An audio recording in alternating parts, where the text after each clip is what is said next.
Happy New Year and shout out to you all, D Nation. We have made it to 2021 and don't worry about what happened last year. We're not going to speak about that. We're going to go ahead and move forward. Today's video is going to be on how to stay focused in 2021. I have some very good tips for you all that I have learned throughout 2020, so stay tuned.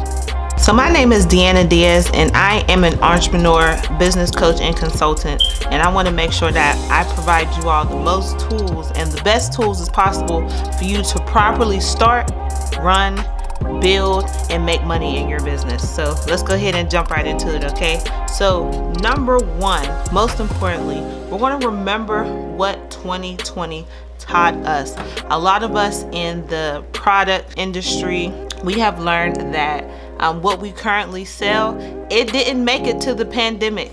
It didn't make it, all right? We had to work around. The only people that really survived is like instant beauty companies and things like that there. And I have a video on that, so you can go ahead and check that out. It says how I made money during COVID-19. Go ahead and check that out and see how you can still stay afloat. But other than that, we learned that we were not prepared for a pandemic, okay?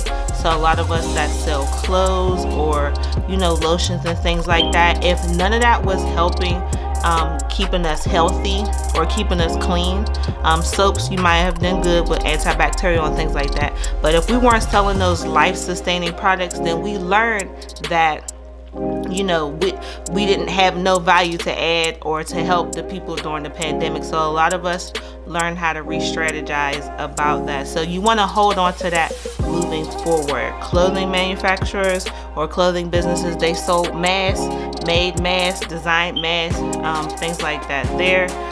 Scarves, hoods, anything that's supposed to protect us from the virus. So just remember, always have a plan B in your business. Not necessarily a plan B if it fails, but a plan B to add value when things seem like they are going downhill. That's most important. So that's number one.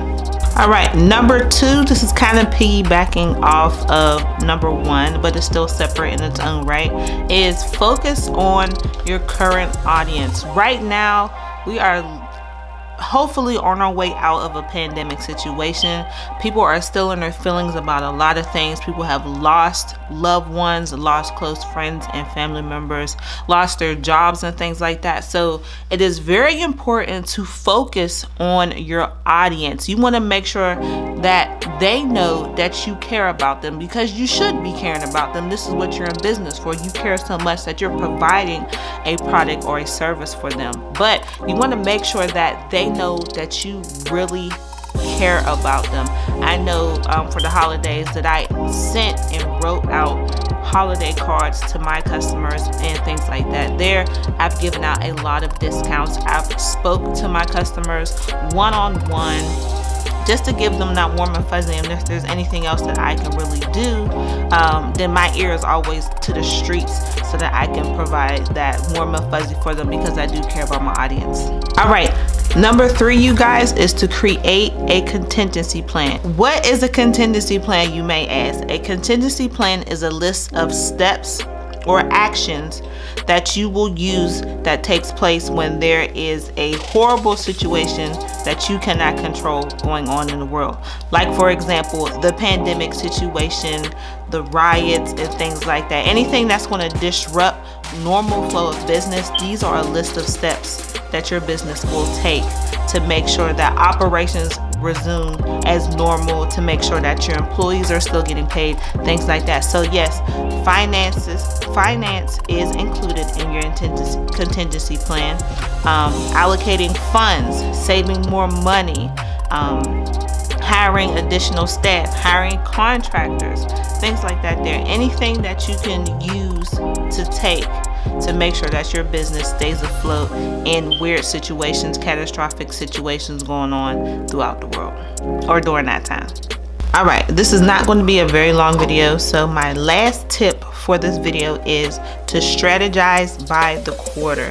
What I mean by that, you want to have all your whole complete business strategy broken up by the quarter. For me, I like to start on January 1st as the start of my quarter, because it makes it easier for me come tax time, and I can do all my books and things like that by the quarter, pay my taxes, yada yada yada. So that's why I do things starting January 1st with my quarter. So you want to focus or have a plan for your marketing, your outreach, your events, all your hiring, if you have employees and things like that, by the seasons as well. You want to have all of that lined up in a plan. All right, starting with the first quarter. The reason why I say do all that is because you have time hacks for all your goals. Everything's laid out for you. So if you already know what you have to do, it's more easier for you to focus on what you have to do when it's all laid out for you. And then by laying it out for yourself, you're also laying it out for people who follow you, your employees, for them to believe in what you believe, which is your business, and what you believe you provide for your customers. So when your customers see that you're organized and you have everything laid out and you show the vision, they're more than likely to follow you and support you and things like that there. So let's go ahead and jump into one of my favorite parts of the video, the recap. And as you can see, your girl done upgraded. You feel me? But number one, remember what 2020 taught you. You know what that is for you and your business. Number two, focus on your current audience. Remember, these are the people that's already following and support us, so show them some love. Number three, create a contingency plan for your business. And number four, strategize by the quarter. So those are my tips on how to stay focused in 2021. It may seem like a little, but it can have a huge impact on your business and your team. So let me know what you think down in the comments below. Make sure you like, comment, and subscribe. Hit the notification bell so that you can be notified when I drop the next video for D Nation. All right, make sure you connect with me. All my information is down in the description bar below. You guys stay blessed, and I can't wait to see you again in my next video.